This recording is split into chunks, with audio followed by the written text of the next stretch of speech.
एक बर्तन है और इस बर्तन का सबसे पहले नंबर आयतन निकालना है। आयतन पता है, जब भी कोई बर्तन कहेगा और बर्तन के अंदर कोई लिक्विड पदार्थ रखने के लिए कहेगा तो उस स्थिति में हम लोग क्या निकालेंगे, बर्तन निकालेंगे।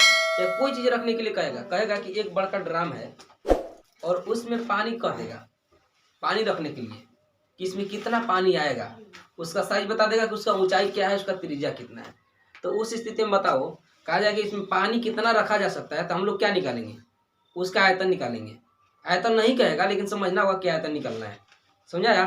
यानी कोई पात्र होगा, कोई बर्तन होगा तो उसमें निकालने के लिए कहा जाएगा तो हम लोग क्या कर देंगे, आयतन निकालेंगे। तो सबसे पहले देखना बर्तन की धारिता, धारिता कहेगा तब भी आयतन निकालेंगे, चाहे आयतन कहेगा तो धारिता ही मानेंगे। आयतन और धारिता लगभग दोनों एक सेम चीज ही है, जो कि हम लोग की कैपेसिटी बताता है। कोई भी बर्तन है, बर्तन के अंदर जितना कैपेसिटी है उसके बारे में बताता है। आगे क्या है कि हम लोग धारिता के फॉर्मूला लगा लेंगे, 1/3 पाई एच इंटू R1 का स्क्वायर प्लस R2 का square plus R1 into R2 कर लेंगे, जो कि यहाँ पर लिखा हुआ है। अब इस फॉर्मूला पर हम लोग सब वैल्यू को पुट कर लेंगे। 1/3 है और पाई का वैल्यू कितना मानना है, 3.14 तक 3.14 मान लेंगे। एच कितना है, 16 है ना, 16 मान लिए। R1 देखना उसमें दे दिया रहेगा, किचन जब कहेगा ना तो किचन में दिया हुआ है R1, तो R1 जो कहेगा उसको लिख लेंगे। तो R1 देखो, तो अगर R1 R2 नहीं भी कहेगा तो उसमें दिया हुआ रहेगा कौन बड़ा है कौन छोटा रहेगा। तो बर्तन के देखना आकार जो बड़ा रहेगा बड़ा वाला पर पुट कर लेंगे। तो R1 का वैल्यू कितना है 20 और R2 का वैल्यू कितना है 8, जोड़ के R1 इंटू R2, तो R1 20 इंटू 8 करेंगे। इतना पता समझ में आ गया होगा। अब क्या करेंगे, सबको हम लोग सोल्यूशन कर लेंगे। डेसिमल उड़ा दिए, 100 बैठा दिए, गुना 100 हो गया, इंटू 20 का स्क्वायर करेंगे कितना होगा जी 400 होगा, और 8 का स्क्वायर करेंगे 64 प्लस इसको गुना करेंगे 160, सभी को आपस में इसको ऐड करेंगे, उसके बाद गुना करेंगे। ऐड करने पर 624 आएगा और 16 से हम लोग गुना करेंगे। जब गुना करेंगे तो कितना आएगा 9984 आएगा, आ गया ना। जब 9984 आ गया तो इसको क्या कर सकते हैं, 3 से हम लोग काट दिए, 33 28 आ गया। कोई समस्या यहाँ तक से। अब 33 28 गुना 384 करेंगे, जो कि कितना आएगा 10 44 992 सेंटीमीटर क्यूब आएगा। और इसके बाद में यहाँ देखना, ये जो हम लोग डेसिमल उड़ाए थे, जो 100 बचा हुआ है, 100 बचा हुआ ही है।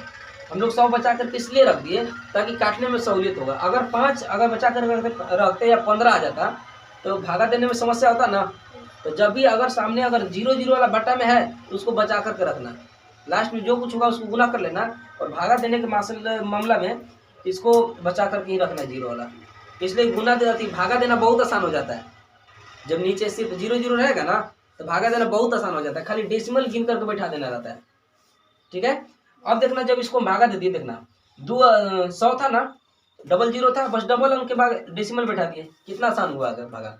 अगर यहाँ पर 15 रहता तो हम लोग 15 से काटना पड़ता है नहीं पड़ता। तो इसलिए हम लोग क्या होगा कि जितना 0 वाला रहेगा उसको बचा करके रखना, गुना वगैरह कर लेना, भागा में बिल्कुल सहूलियत मिलेगी। फिर इतना कर लिए, कहले है कि 20 रुपए प्रति लीटर की दर से इसमें दूध कितना भरा जा सकता है, यानी कि 1 लीटर के कितना रुपया लगता है 20 रुपया।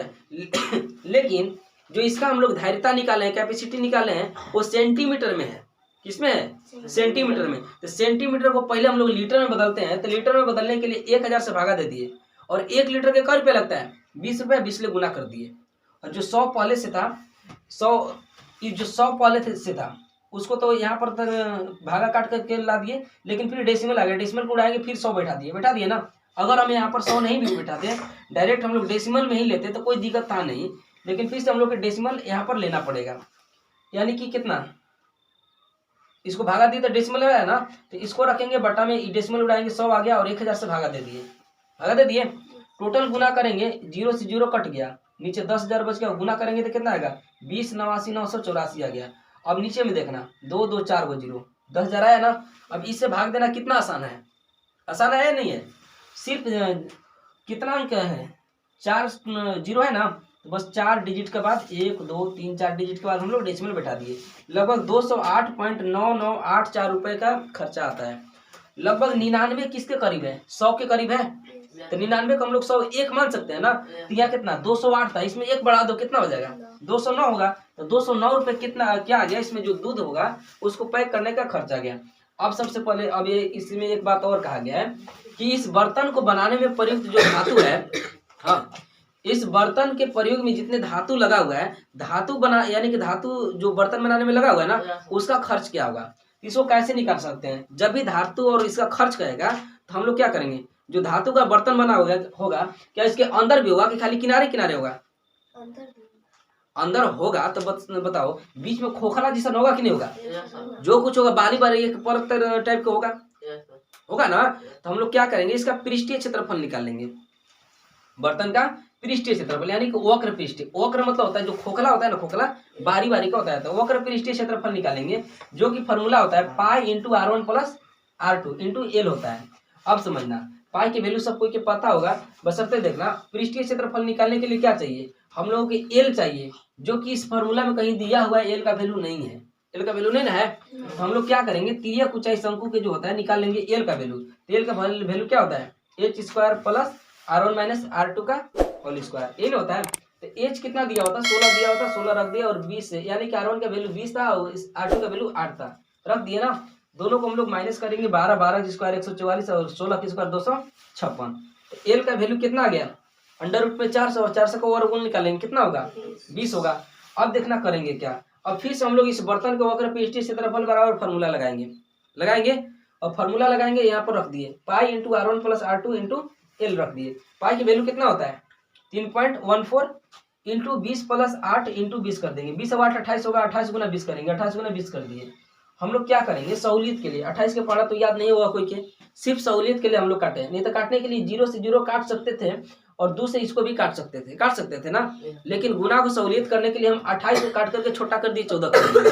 अब होगा क्या कि 14 के पढ़ा सबको की याद होगा ना। अब 14 के पढ़ा पढ़ेंगे 314 बार, यानी कि 14 चौका 56 और 14 एकम ये सब करने आएगा ना, यानी कि 14 के पढ़ा पढ़ने आ जाएगा, जो कि सहूलियत हुआ 14 के पढ़ा होगा ना। अब क्या बच गया, 2 बच गया।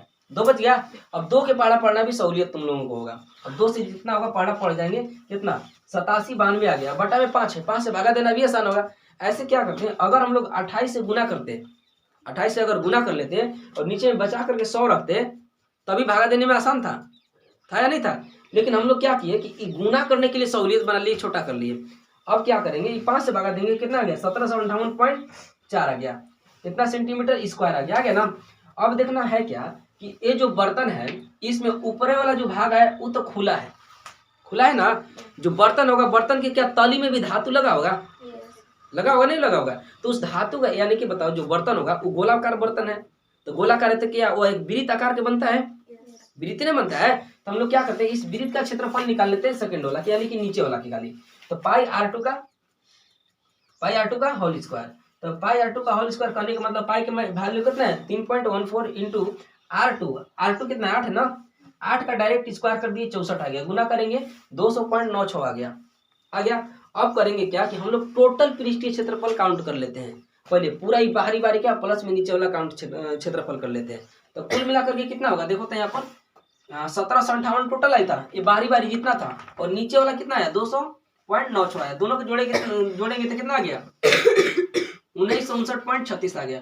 अब देखना है क्या कि ये जो बर्तन है इसमें धातु जो लगा हुआ है उसको 8 रुपए प्रति 100 सेंटीमीटर स्क्वायर की दर से टोटल बनवाने में जो खर्च है यानी कि लागत आता है उसका पैसा निकालना है कि धातु की बर्तन बनाने में आई लागत क्या है।